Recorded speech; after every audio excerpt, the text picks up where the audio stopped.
Global attack के YouTube channel पर एक बार फिर से आप सभी का स्वागत है। यह पार्ट 8 है। इससे पहले के 7 क्लासेस हो चुकी हैं, वो ग्लोबल अटैक के यूट्यूब चैनल पर प्लेलिस्ट बना दी गई है। उसकी आप लोग जाके किसी भी क्लास को यदि देखना चाहते हैं तो प्लेलिस्ट आसानी से देख सकते हैं। ठीक है, किसी भी क्लास की यदि पीडीएफ आपको डाउनलोड करनी है, पीडीएफ डाउनलोड करने के लिए हमने आपको पहले से बता रखा है कि आप इस वेबसाइट का यूज करिए, globalattack.org। इस वेबसाइट से जाके आप लोग आसानी से डाउनलोड कर सकते हैं। कैसे करना है इसको थोड़ा सा देख भी लीजिए। तुरंत आपके मोबाइल में सर्च करना है globalattack.org। सर्च करेंगे तो आपके सामने पहला ही पेज कुछ ऐसा खुलेगा। इसमें आपको आना है आईटीआई कोर्स में। आईटीआई कोर्स में आके फिर इलेक्ट्रीशियन थ्योरी आपको दिख रहा है। इलेक्ट्रीशियन थ्योरी पे जैसे ही आप क्लिक करोगे फिर आपके सामने कुछ ऐसा पेज खुलेगा। इस पेज पे आप नीचे जब स्क्रॉल करके आएंगे तो देखिए आपके सामने दिख रहा है electrician trade theory ITI first year, है ना। यहाँ पे जब आप क्लिक करेंगे तो यहाँ पे आपको फ्री ऑफ कॉस्ट पीडीएफ मिल जाएगी।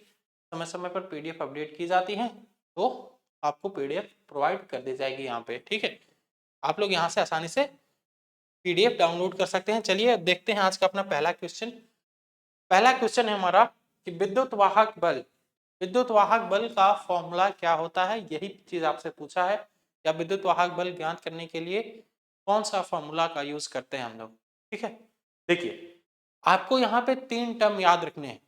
यहाँ पे आपको 3 टर्म याद रखने हैं। वोल्टेज को 3 टर्म में डिवाइड किया गया है। कौन कौन से तीनों टर्म है मैं आपको यहाँ पे बता देता हूँ। एक बार थोड़ा सा जो भी चीज यहाँ पे बताया जाए आपको थोड़ा पेन और पेपर लेके बैठिए साथ में और नोट करते जाइए, क्योंकि हर बार अच्छी चीजें एक साथ नहीं मिलती। ठीक है, देखिए एक होता है ई, ई को हम लोग कहते हैं विद्युत वाहक बल, विद्युत वाहक बल। एक होता है हमारा भी, इसको कहते हैं हम लोग वोल्टेज, इसको क्या कहते हैं वोल्टेज। और एक होता है हमारा आई आर, इसको क्या कहते हैं हम लोग वोल्टेज ड्रॉप, वोल्टेज ड्रॉप। अब मैं यहाँ पे आपसे एक बात पूछूं कि सर इन तीनों का यूनिट्स बताइए, यूनिट क्या होगा। आई आर का यूनिट क्या होगा, ये वोल्टेज ड्रॉप का यूनिट क्या होगा, या वोल्टेज का यूनिट क्या होगा, या फिर वोल्टेज विद्युत वाहक बल का यूनिट क्या होगा। तो इन तीनों का यूनिट सेम है, वोल्ट ही होगा। तीनों का यूनिट क्या होगा मेरे भाई, इन तीनों का यूनिट सेम है, वोल्ट। क्लियर है बात। ये देखिए क्योंकि तीनों ये वोल्टेज, ये तीनों क्या है वोल्टेज का ही फॉर्म है। अब इन तीनों में रिलेशन क्या होता है, रिलेशन यहाँ पे देख लीजिए, यहाँ पे होता है VT। जैसे यहाँ पे मैं टर्मिनल वोल्टेज की बात कर लूं तो VT इक्वल टू क्या हो जाएगा, EMF minus IR, EMF minus IR, मतलब कि ये है हमारा वोल्टेज ड्रॉप। ठीक है जी, ये है हमारा वोल्टेज ड्रॉप, ये है हमारा EMF। ठीक है, और इसको क्या कहते हैं, ये है हमारा टर्मिनल वोल्टेज, टर्मिनल वोल्टेज। इन तीनों में रिलेशन ये होता है। ठीक है, अब यदि मैं यहाँ से E लिखना चाहूँ, यहाँ पे पूछा आपसे E के बारे में है ना, यदि मैं E लिखना चाहूँ तो E इक्वल टू क्या हो जाएगा, E और ये IR को मैं इधर राइट साइड में लेके लेफ्ट साइड में लेके चला हूँ तो VT प्लस IR हो जाएगा। ठीक है, VT प्लस IR हो जाएगा। तो E इक्वल टू हमारा हो जाएगा टर्मिनल वोल्टेज या फिर potential difference plus IR, potential difference plus IR voltage drop. यहाँ पे दिख रहा है हमको बी ऑप्शन में, तो बी ऑप्शन हमारे लिए एकदम सही आंसर बन जाएगा। बी बिल्कुल करेक्ट आंसर हो जाएगा। ठीक है, यहाँ तक कोई दिक्कत नहीं हुई होगी आपको। उम्मीद है कि ये चीज आपको अच्छे से समझ में भी आया होगा। तीनों का यूनिट हमने आपको बताया कि तीनों का यूनिट भी सेम होता है, ये चीज भी आप समझ पाए होंगे। चलिए देखते हैं अगला क्वेश्चन। केबल के पास के अतिरिक्त धारा सुरक्षा के लिए धारा रेटिंग कारक कितना होता है, ये करंट रेटिंग कोफिशिएंट आपको बताना है, करंट रेटिंग कोफिशिएंट, कोफिशिएंट। ठीक है, कोफिशिएंट या फिर फैक्टर कहिए।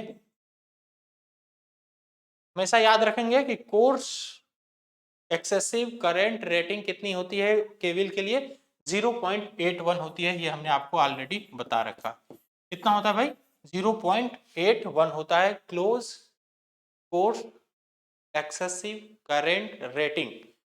Close course excessive current rating की वैल्यू होती है 0.81, 0.81। जैसे कि हमने आपको इससे पहले वाली क्लास में बताया था, यदि 16 एम्पियर की केबल वाली 16 एम्पियर वाली कोई एक केबल है, तो उसमें पूछा जाए कि कोर्स एक्सेसिव करंट की वजह से कितनी करंट फ्लो होगी, या धारा सुरक्षा गुणांक के हिसाब से केबल में कितनी करंट फ्लो करनी चाहिए, तो वहां पे हमने आपको आंसर बताया था। कैसे बताया था आंसर? 16 मल्टीप्लाइड बाई 0.81 किया था हमने, तो 12 पॉइंट कितना आया था? 86 आया था ये एम्पियर। तो इसका हमने लिख दिया था कि यहाँ पे ये सिमिलरली कितना है? 13 एम्पियर के करीब है। तो 13 एम्पियर हमने आपको आंसर बताया था। ठीक है, तो ये जो वैल्यू है 0.81 की वैल्यू, ये 0.81 वैल्यू धारा सुरक्षा गुणांक है। ठीक है, चलिए, तो यहाँ पे ए ऑप्शन बिल्कुल सही है। देखते हैं अगला क्वेश्चन। अगला क्वेश्चन है हमारा कि ठोस चालक की गुथे हुए चालक की तुलना में क्या हानि है। ये तो हमने आपको बता दिया था कि जो हमारा ठोस चालक है, देखो इससे पहले वाले क्वेश्चन में क्या पूछा था? इससे पहले वाले क्वेश्चन में पूछा था कि गुथे हुए चालक की ठोस चालक की तुलना में क्या फायदा है। ठीक है, गुथे हुए चालक की पूछा था, ठोस चालक की तुलना, ठोस चालक की तुलना में।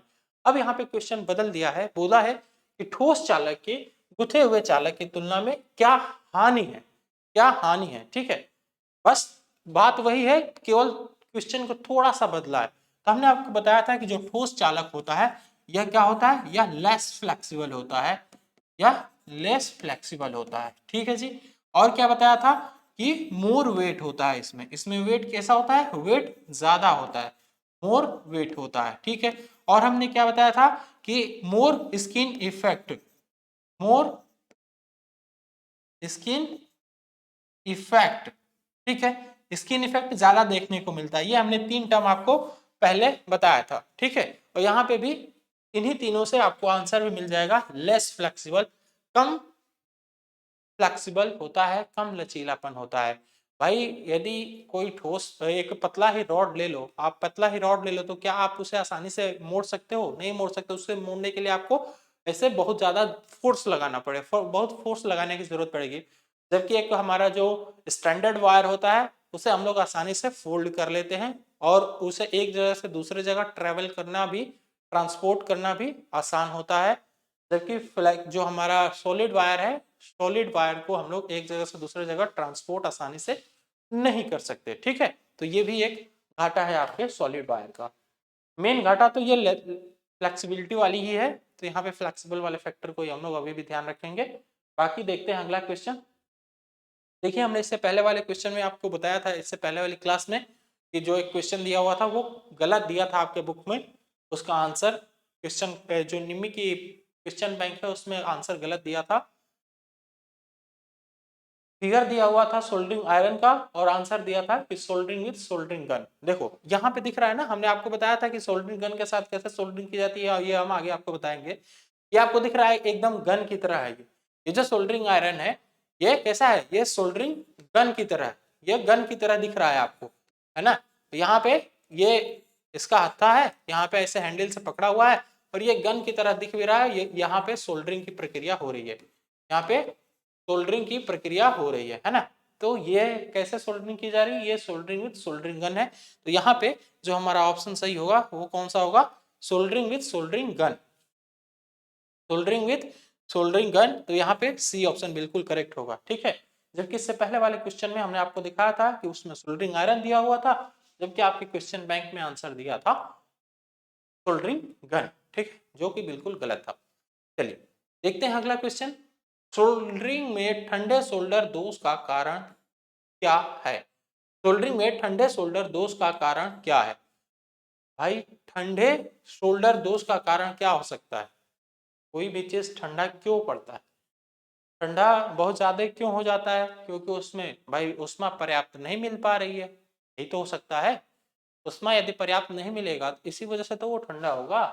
ठीक है, तो देखिए ऑप्शन क्या क्या दिया हुआ है। अत्यधिक उष्मन, अपर्याप्त उष्मन, सोल्डर का गलत प्रयोग, उच्च वाट सोल्डरिंग आयरन। यहाँ पे इनसफिशियंट हीटिंग ही करेक्ट हो जाएगा।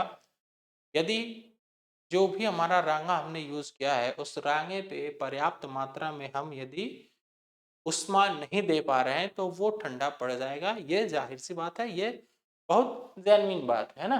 तो यहाँ पे बी ऑप्शन बिल्कुल क्लियर है। क्या होता है यदि वोल्ट मीटर को एमीटर की तरह जोड़ा जाए? क्या होता है यदि वोल्ट मीटर को एमीटर की तरह जोड़ा जाए? तो भाई देखिए, जो हमारा वोल्ट मीटर होता है, वोल्ट मीटर हमेशा पैरेलल में जोड़ा जाता है। वोल्ट मीटर, जो हमारा वोल्ट मीटर होता है उसे पैरेलल में जोड़ा जाता है। ठीक है, पैरेलल में जोड़ा जाता है। और जो इसका इंटरनल रेजिस्टेंस का मान होता है, इंटरनल रेजिस्टेंस,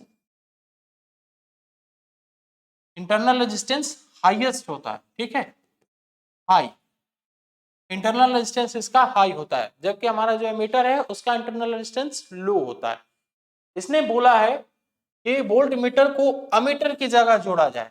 यदि वोल्ट मीटर को हम अमीटर की जगह जोड़ दे रहे हैं तो वहां पे इसका रेजिस्टेंस, इंटरनल रेजिस्टेंस क्या हो गया? कम हो गया। इंटरनल रेजिस्टेंस जैसे ही कम होगा तो अब इसकी जितनी क्षमता थी, क्या उतनी क्षमता था कि मेजर कर पाएगा? बिल्कुल नहीं कर पाएगा। क्यों? क्योंकि सर इसको हाई रेजिस्टेंस नहीं मिल रहा है। जब तक हाई रेजिस्टेंस नहीं मिलेगा तब तक ये हाई वैल्यू को मेजर ही नहीं कर पाएगा। तो ये घाटा हो जाएगा हमारे लिए वोल्ट मीटर का। ठीक है, तो ऑप्शन देखिए, low reading, no deflection, meter burns out, या फिर ओवरशूट डिफ्लेक्शन। तो यहाँ पे लो रीडिंग ही सही हो जाएगा। लो रीडिंग वाला ऑप्शन बिल्कुल करेक्ट हो जाएगा। हाँ, यदि ये बात करता कि वोल्ट मीटर की जगह एमीटर को लगाया जाए, यदि वोल्ट मीटर की जगह एमीटर को लगाते तब क्या होता? तब हमारा जो इंस्ट्रूमेंट है वो इंस्ट्रूमेंट जल जाता। तो यहाँ पे ऑप्शन सी करेक्ट होता। कब आंसर सी करेक्ट होता? जब ये क्वेश्चन में दिया होता कि वोल्ट मीटर की जगह हम लोग एमीटर को यदि लगाएं तो क्या प्रभाव पड़ेगा। ठीक है, यदि वोल्ट मीटर की जगह एमीटर को हम लोग लगाएं तो क्या प्रभाव पड़ेगा, तो उस समय हमारा ऑप्शन सी सही होता। देखते हैं अगला क्वेश्चन। अधिक अतिरिक्त धारा सुरक्षा हेतु क्या उदाहरण है? अधिक अतिरिक्त धारा सुरक्षा हेतु इसमें से क्या उदाहरण है? कोर्स एक्सेसिव प्रोटेक्शन के लिए, कोर्स एक्सेसिव करंट प्रोटेक्शन के लिए हम लोग कौन सा, इसमें से कौन सा इंस्ट्रूमेंट यूज करते हैं भाई? हम लोग यूज करते हैं rewireable type fuse unit. Rewireable type fuse unit, जिसका मान कितना होता है? कोर्स एक्सेसिव करंट प्रोटेक्शन का मान हमने आपको बता रखा है कि कितना होता है भाई? 0.81 होता है। ठीक है, एमसीबी हम लोग किस लिए यूज करते हैं? ये शॉर्ट सर्किट कंडीशन से बचाने के लिए। ठीक है, शॉर्ट सर्किट से बचाने के लिए, या फिर अधिक करंट जब फ्लो होने लगे, बहुत अधिक करंट फ्लो होने लगे सर्किट में, तो उस समय भी एमसीबी हमारी ट्रिप हो जाती है। एमसीसीबी क्या है? बस कह सकते हैं कि एमसीबी का बड़ा भाई है एमसीसीबी। एचआरसी फ्यूज, ये तो हायर वोल्टेज की बात करने लगा, हाई लेवल वोल्टेज की बात करने लगा एचआरसी फ्यूज। ठीक है, high rupturing current capturing voltage, capturing fuse है, sorry sorry, high rupturing cap, HRC fuse. HRC fuse को हमने अभी आपको बोला ना, देखिए प्रोनाउंसिएशन में थोड़ा सा दिक्कत होता है, इससे पहले हमने आपको बोल रखा है। ठीक है, चलिए देखते हैं विस्तार लाइनों के लिए कौन सा कंडक्टर उपयोग होता है। विस्तार लाइनों के लिए देखो, ये बात किया हुआ है डिस्ट्रीब्यूशन लाइन की। किसकी बात किया हुआ है? डिस्ट्रीब्यूशन लाइन की। डिस्ट्रीब्यूशन लाइन, डिस्ट्रीब्यूशन लाइन के लिए हम लोग कौन से वायर का यूज करते हैं? ठीक है, ऑप्शन दिया हुआ है insulated conductor, insulated solid conductor, bare conductor और टू कोर केबल। अब मैं थोड़ा सा यहाँ से आपका रिस्पॉन्स लेना चाहता हूँ, आप क्या सजेस्ट करते हो मेरे लिए? ठीक है, देखो डिस्ट्रीब्यूशन लाइन आपने अपने घरों के आसपास देखा होगा, जहां पे हम लोगों ने देखा है कि जो भी हमारा वायर होता है, जो पोल के बीच वायर खींचे जाते हैं, वो बेयर वायर होते हैं। मतलब उस पर कोई भी इंसुलेशन उस पर नहीं होता है, उस पर कोई भी इंसुलेशन नहीं होता है। एक तरह से कह सकते हैं कि नंगा वायर होता है, या फिर उसी का नाम होता है स्टैंडर्ड वायर। उसी का नाम क्या होता है? Standard wire. स्टैंडर्ड वायर, या फिर कह सकते हैं कि बिना इंसुलेशन वाला वायर, या फिर कहते हैं उसको बेयर वायर। ठीक है, तो इसी का यूज हम लोग करते हैं किसके लिए, डिस्ट्रीब्यूशन के लिए। उस हिसाब से यदि देखा जाए तो यहाँ पे तो बेयर कंडक्टर बिल्कुल करेक्ट हो जाएगा, ठीक है। जबकि आपके जो निम्न क्वेश्चन बैंक है उसमें आंसर कौन सा टिक किया है, insulated solid conductor, insulated solid conductor, जो कि बिल्कुल गलत दिख रहा है हमको। जो क्या दिख रहा है, बिल्कुल गलत दिख रहा है। ये कब सही हो सकता था, ये तब सही हो सकता था जब बात करता ये केबल की, जब ये बात किसकी करता, केबल की। यदि केबल का यूज हम लोग करेंगे डिस्ट्रीब्यूशन लाइन में, तो वहां पे इंसुलेटेड सॉलिड कंडक्टर का यूज करते हैं, क्योंकि केबल में जो भी कंडक्टर यूज होते हैं वो सॉलिड कंडक्टर होते हैं, ठीक है, और उसके ऊपर इंसुलेशन होता है। तो जब बात करता है कि डिस्ट्रीब्यूशन लाइन, यहाँ पे यदि कहीं पे केबल लिखा होता है ना, कहीं पे भी यदि केबल लिखा होता, तब हम मान लेते या फिर कह देता कि भूमिगत भी यदि लिखा होता कहीं पे, तब हम मान लेते कि ये इंसुलेटेड सॉलिड कंडक्टर सही है, ठीक है, इंसुलेटेड सॉलिड कंडक्टर उस समय सही मान लेते। यदि ये ऐसे लिखा हुआ है, यदि ऐसे लिखा हुआ आपको मिल रहा है कहीं पे भी, तो आप बेयर कंडक्टर का ही ऑप्शन टिक करेंगे, ठीक है, बेयर कंडक्टर का ही ऑप्शन टिक करेंगे। क्योंकि अभी जो हमने क्वेश्चन लिया, ये क्वेश्चन अभी हमारा केबल वाले चैप्टर से ही चल रहा है, केबल वाले चैप्टर का ही ये लास्ट क्वेश्चन है, इसलिए हम अभी भी ऑप्शन जो बोला है वो क्वेश्चन बैंक वही हम मानेंगे, इंसुलेटेड सॉलिड कंडक्टर। देखो कंफ्यूजन दूर करो, मैं बोला हूं कि यदि ये क्वेश्चन आपको कहीं भी देखने को मिलता है, इसके बाद आपको आईटीआई कंप्लीट करने के बाद आप कहीं भी किसी भी कंपटीशन में बैठते हो, वहां पे यदि आपसे पूछे कि डिस्ट्रीब्यूशन लाइन में किस प्रकार का कंडक्टर यूज किया जाता है, तो आप आंख बंद के वहां पे आंसर टिक करना कि एसीएसआर कंडक्टर यूज किया जाता है, एसीएसआर कंडक्टर, या फिर आप यदि एसीएसआर नहीं मिलेगा तो आप वहां पे आंसर टिक करना बेयर कंडक्टर, ठीक है। डिस्ट्रीब्यूशन लाइन में हम लोग ये यूज करते हैं, ठीक है। ये जो क्वेश्चन हमने लिया है ये केबल वाले चैप्टर से क्वेश्चन लिया है, इसने कहीं पे भी बात नहीं किया है केबल की, लेकिन हम ये मान लेंगे कि भाई ये केबल की ही बात कर रहा है। डिस्ट्रीब्यूशन अब इस समय अभी पिछले कुछ सालों से डिस्ट्रीब्यूशन के लिए केबल का यूज भी किया जा रहा है। जो भी थोड़े से बिजी शहर हैं या फिर जो भी थोड़े से पॉपुलेटेड शहर है, वहां पे ओवरहेड लाइन को हटा के भूमिगत केबल का ही यूज किया जा रहा है, तो वहां पे भी ऑप्शन हमारा सही हो जाता है कि इंसुलेटेड सॉलिड कंडक्टर का हम लोग यूज करते हैं, ठीक है। इसलिए हमने ऑप्शन टिक किया है ये, अभी अभी हमने आंसर टिक किया है बी वाला ही। बाकी इसके बाद यदि आपको कहीं पे भी देखने को मिलता है तो आप बेयर कंडक्टर वाला ऑप्शन सही करेंगे। कंफ्यूजन दूर हुआ। चलिए अब बढ़ते हैं आगे, देखते हैं अगला क्वेश्चन। अगला क्वेश्चन है हमारा, तांबे के परमाणु के तीसरे कक्ष में कितने इलेक्ट्रॉन होते हैं। तांबे के परमाणु के तीसरे कक्ष में कितने इलेक्ट्रॉन होते हैं। तो तांबा जो परमाणु है आपका, उसका सबसे पहले आप क्या निकाल लो, उसका सबसे पहले आप निकाल लो कि कितना एटॉमिक नंबर होता है। तो इसका एटॉमिक नंबर होता है 29। 29 का आप यहाँ पे इलेक्ट्रॉनिक विन्यास लिख लो 2 8 18 1, ठीक है, 2 8 18 1, ये होता है इसका इलेक्ट्रॉनिक विन्यास। तो ये है इसकी पहली कक्षा, ठीक है, पहली, ये है इसकी दूसरी, ये हो गई इसकी तीसरी कक्षा। इसी के बारे में आपसे पूछा, तो तीसरी कक्षा में आपको दिख रहा है कितने इलेक्ट्रॉन है मेरे भाई, तीसरी कक्षा में है 18 इलेक्ट्रॉन। तो यहाँ पे सी ऑप्शन बिल्कुल करेक्ट हो जाएगा। ये जो चौथी कक्षा में इलेक्ट्रॉन बचा है, इसको लास्ट आपकी सेल है, लास्ट सेल में जो इलेक्ट्रॉन होते हैं उसी को हम लोग वैलेंस इलेक्ट्रॉन कहते हैं, या फिर उसी को संयोजकता भी कहते हैं, ठीक है। तो ये याद रखेंगे आप लोग कि जो लास्ट वाली सेल में इलेक्ट्रॉन, जितने इलेक्ट्रॉन होते हैं उसी इलेक्ट्रॉन को हम लोग संयोजक वाले इलेक्ट्रॉन कहते हैं, संयोजकता वाले इलेक्ट्रॉन, या फिर किसी भी एलिमेंट की संयोजकता भी उतनी ही होती है जितने लास्ट सेल में इलेक्ट्रॉन रहते हैं, ठीक। देखते हैं अगला क्वेश्चन, अर्धचालक पदार्थ कौन सा है, इसमें से अर्धचालक कौन सा है, which is the semiconductor material, इसमें से सेमीकंडक्टर मटेरियल कौन सा है। देखो भाई ये जो यूरेका है ये तो आपका इंसुलेटर है, ये क्या है मेरे भाई, ये आपका इंसुलेटर है। जो आपका इबोनाइट है, इबोनाइट भी आपका क्या है, इंसुलेटर का ही पार्ट है, ठीक है। मैग्नीन और जर्मेनियम दिया हुआ, तो यहाँ पे जो जर्मेनियम है, जर्मेनियम या फिर सिलिकॉन, जर्मेनियम या फिर सिलिकॉन जो होते हैं, ये होता है हमारा, ये क्या होता है, ये दोनों सेमीकंडक्टर है, ये दोनों के दोनों क्या है, सेमीकंडक्टर है। और इन्हीं दोनों सेमीकंडक्टर का यूज सबसे ज्यादा किया जाता है, जर्मेनियम का और सिलिकॉन का। जर्मेनियम और सिलिकॉन इन्हीं दोनों कंडक्टर का सबसे ज्यादा यूज किया जाता है। और यदि इन दोनों में बात करें, जर्मेनियम और सिलिकॉन में बात करें, तो इन दोनों में सबसे ज्यादा सिलिकॉन का यूज किया जाता है। ठीक है, जितने भी आपके सोलर सेल बने होते हैं वो सिलिकॉन सेमीकंडक्टर के ही बने होते हैं। क्लियर है बात इतनी? चलो नेक्स्ट देखते हैं हम लोग। नेक्स्ट है कि नियॉन ध्रुवता संकेतक का एसी आपूर्ति जांचते समय संकेत क्या होता है? जो हम लोग नियॉन टेस्ट लेते हैं, नियॉन टेस्टर, उससे एसी की ध्रुवता, एसी की पोलैरिटी हमें चेक करनी होती है।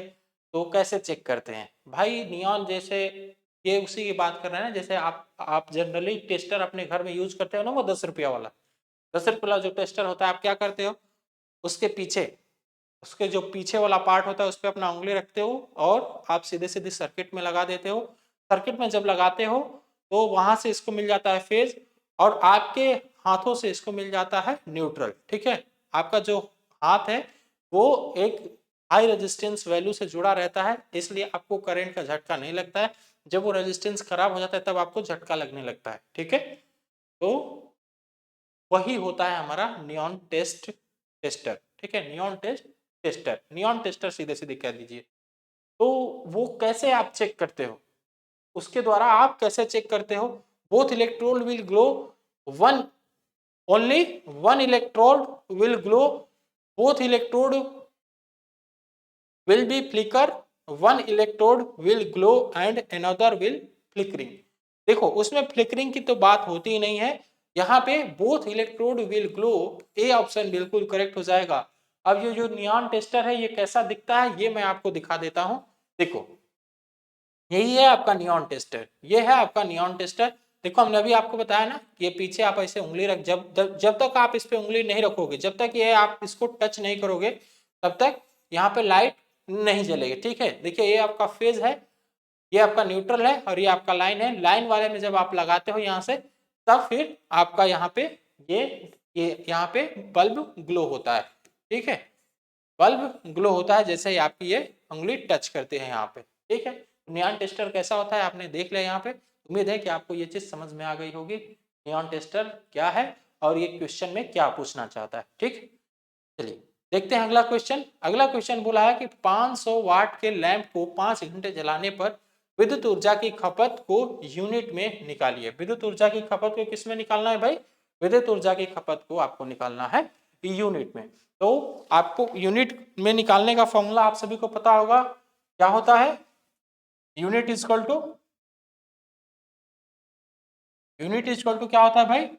वाट गुणे दिन गुणे घंटा डिवाइड बाई कितना होता है? 1000 डिवाइड बाई 1000। कितना वाट है मेरे भाई? 500 वाट दिया हुआ है। ठीक है सर, कितना दिन है? दिन कुछ भी नहीं दिया हुआ तो एक दिन मान लेते हैं। फिर घंटा कितना दिया हुआ है? 5 घंटा दिया हुआ है। ठीक है सर, अब हम लोग डिवाइड कर लेते हैं कितने से? 1000 से। ठीक है, डिवाइड करिए, ये कितना हो जाएगा? ये हो जाएगा आपका 2500, 2500 डिवाइड बाई 1000। अब इसको भाग कर लीजिए, ये कितना हो जाएगा? ये हो जाएगा आपका 2.5 यूनिट। 2.5 यूनिट, ऑप्शन डी एकदम सही होता हुआ दिख रहा होगा। 2.5 यूनिट बिल्कुल करेक्ट आंसर हो जाएगा। ठीक, 2.5 यूनिट बिल्कुल सही आंसर, कोई दिक्कत वाली बात नहीं है यहाँ पे। चलो देखते हैं अगला क्वेश्चन। बोला है 100 वाट बटा 250 वोल्ट से रेटेड बल्ब के गर्म प्रतिरोध का मान क्या होगा? प्रतिरोध का मान यहाँ पे पूछा है आपसे। भाई आपने फॉर्मूला एक पढ़ा होगा, P equal to V square by R. ये आपने एक फॉर्मूला पढ़ रखा है पहले से। ठीक है, आपको क्वेश्चन में दे रखा हुआ है P, दे रखा है P, पावर की वैल्यू कितनी है? 100 वाट है। ठीक है, वोल्टेज की वैल्यू कितनी है? 250 वोल्ट है। वोल्टेज की वैल्यू कितनी है? 250 वोल्ट। आपसे पूछा क्या है? आपसे आर पूछा है, रेजिस्टेंस पूछा है, प्रतिरोध पूछा है। तो प्रतिरोध निकालने के लिए आप क्या करोगे? अब आप सिंपल सा ये फॉर्मूला एक पढ़े हुए हैं कि P equal to V square by R. तो यहाँ से R इक्वल टू क्या हो जाएगा मेरे भाई? V square divide by P. V की वैल्यू यहाँ पे पुट करिए, V की वैल्यू आपको दिख रहा है 250 वोल्ट है, तो यहाँ पे लिख दिया मैंने 250 गुणे 250। ठीक है, डिवाइड बाई P की वैल्यू कितनी है भाई? P की वैल्यू 100, तो हमने 100 रख दिया यहाँ पे, 1 2 1 2, ठीक है। ये कितना हो जाएगा, ये हो जाएगा हमारा 625, सॉरी ये 625 ही होगा ना, हाँ 625 हो जाएगा, ठीक है, 625 ओम, 625 ओम, ठीक है, कोई दिक्कत नहीं है। यहाँ पे प्रतिरोध का मान पूछा है, बिल्कुल सही है। 250 लिखा है ना, हाँ ठीक तो है, तो फिर गलती कहाँ पे, कोई गलती नहीं है, तो यहाँ पे 625 बिल्कुल करेक्ट हो जाएगा। ऑप्शन डी में दिख रहा होगा आपको 625 ओम, 625 ओम ऑप्शन डी में दिख रहा है, ये ऑप्शन बिल्कुल करेक्ट हो जाएगा, ठीक है। कैलकुलेशन में कहीं कोई मिस्टेक नहीं है, तो आपका आंसर डी बिल्कुल सही है। चलिए बढ़ते हैं अगले क्वेश्चन की तरफ। अगला क्वेश्चन है हमारा, कौन सा नियम कहता है कि बंद विद्युत परिपथ में लगाया गया वोल्टेज वोल्टेज पाथ के योग के बराबर होता है, ठीक है। बंद परिपथ में क्या बोला है कि बंद परिपथ में लगाया गया वोल्टेज वोल्टेज पाथ के बराबर होता है, वोल्टेज ड्रॉप के बराबर होता है, टोटल वोल्टेज ड्रॉप के अलजेब्रिक सम के बराबर होता है, ठीक है। देखो यहाँ पे ऑप्शन दिया हुआ है आपके सामने 4। पहला है ओम का नियम, ओम का नियम आप सभी को पता होगा, I प्रोपोर्शनल टू V होता है, ये तो दूर दूर तक इसका कोई कनेक्शन नहीं है इस क्वेश्चन से, इसको हटा देते हैं साइड में, ठीक है। प्रतिरोध के नियम, प्रतिरोध का नियम आप सभी को पता है, प्रतिरोध क्या होता है भाई, प्रतिरोध इक्वल टू हो जाता है आपका R equal to V by I, ये हो गया आपका प्रतिरोध का नियम, या फिर प्रतिरोध का जो आप डिफिनेशन दे देते वो हो गया प्रतिरोध का नियम, ठीक है। Kirchhoff first law, Kirchhoff first law क्या कहता है, किसी भी नोड पे आने वाली टोटल धारा का मान तथा जाने वाली टोटल धारा का मान एक दूसरे के बराबर होता है, ठीक है। या फिर ऐसे कह सकते हो कि summation I R plus, sorry I R नहीं, समेशन आई एन कर दो, टोटल आने वाली टोटल करंट का सम कितना होता है, 0 होता है, जहां पे n इक्वल टू क्या है, n इक्वल टू आपका 0 से लेके इनफाइनाइट तक है, ठीक है, 0 1 2 3 इनफाइनाइट तक। तो ये हो गया हमारा किरचॉफ का फर्स्ट लॉ। किरचॉफ का फर्स्ट लॉ, ये जो हमारा किरचॉफ का फर्स्ट लॉ, ये किस प्रिंसिपल पे काम करता है, तो ये भी लिख लीजिए यहाँ पे, ये आवेश संरक्षण सिद्धांत पर कार्य करता है, ठीक है, आवेश संरक्षण सिद्धांत, आवेश संरक्षण सिद्धांत, ये पॉइंट भी आप साथ में नोट कर लीजिए।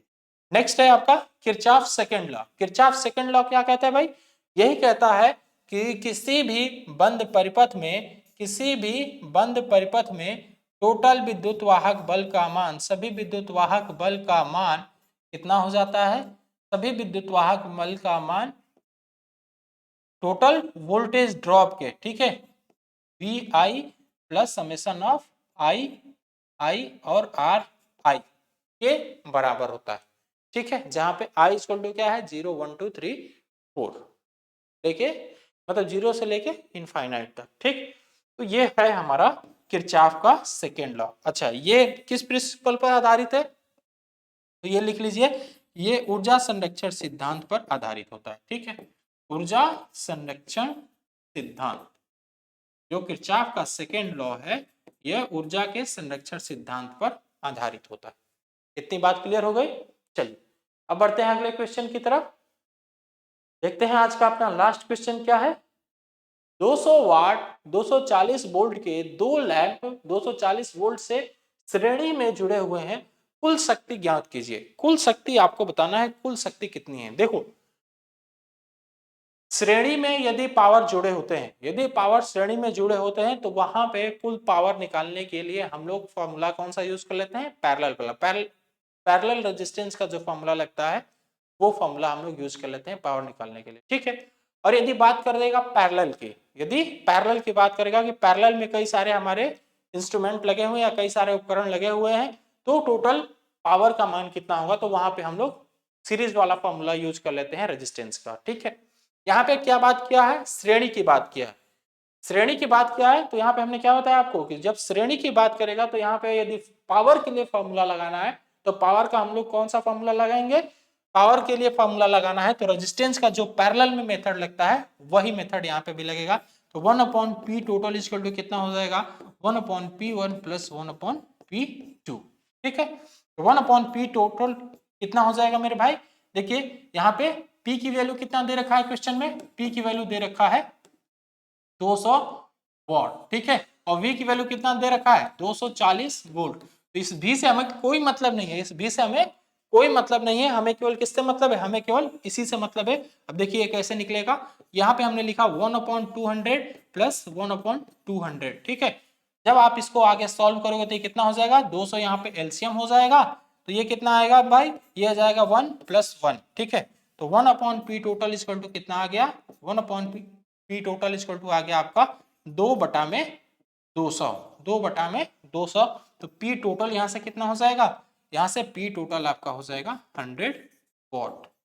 ठीक है, 100 वॉट, ये आपका आंसर हो जाएगा 100 वॉट। 100 वॉट बिल्कुल करेक्ट आंसर हो जाएगा। ठीक है, इतनी बात आपको समझ में आ गई होगी। तो हमने आपको जो अभी बताया फॉर्मूला कि यदि बात करेगा पावर को कैलकुलेट करने के लिए सीरीज में, तो वहां पे रेजिस्टेंस का हम लोग पैरेलल वाला फॉर्मूला यूज कर लेंगे, और यदि पैरेलल सर्किट दी हुई है वहां पे यदि टोटल पावर का मान पूछेगा तो वहां हम लोग रेजिस्टेंस का सीरीज वाला फॉर्मूला यूज कर लेंगे पावर को कैलकुलेट करने के लिए। ये एक दूसरे के इनवर्स होता है, बस इतना याद रखो आप, तो ये आप आसानी से बना ले जाओगे पावर का कोई भी क्वेश्चन। ठीक है, चलिए आज के लिए इतना ही, धन्यवाद।